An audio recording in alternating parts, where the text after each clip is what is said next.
ایک مرتبہ ایک شخص امام علی علیہ السلام کی خدمت میں آ کر کہنے لگا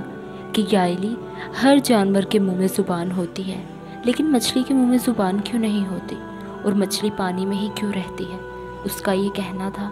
تو امام علی علیہ السلام نے فرمایا کہ اے شخص، اللہ نے مچھلی کے منہ میں زبان بھی دی تھی اور اس کو یہ طاقت بھی دی تھی کہ وہ خشکی میں چل سکے،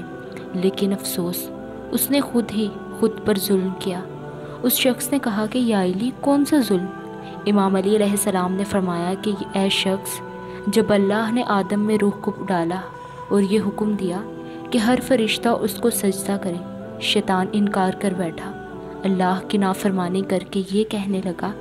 کہ میں آگ سے بنا ہوں اور یہ تو مٹی کا بنا ہے۔ تو یوں شیطان کو اللہ نے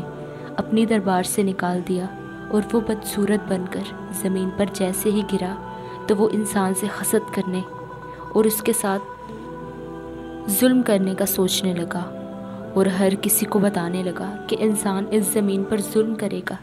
اے شخص، اس وقت مچھلیاں زمین پر چلا کرتی تھیں اور پانی میں بھی رہا کرتی تھیں، اس کے منہ میں بھی زبان ہوا کرتی تھی۔ شیطان نے سب سے پہلے مچھلیوں کو بھٹکایا اور یہ کہا کہ انسان جب زمین پر آئے گا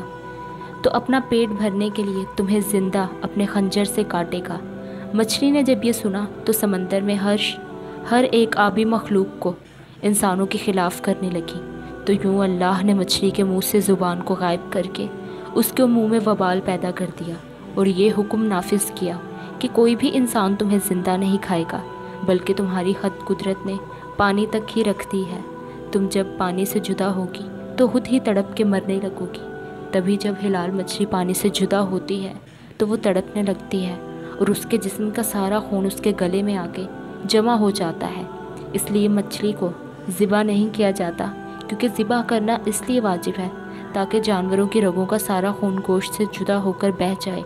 لیکن اللہ نے مچھلی پر یہ قانون نافذ کیا ہے کہ وہ جب پانی سے جدا ہو کر تڑپتی ہے تو مچھلی کا سارا خون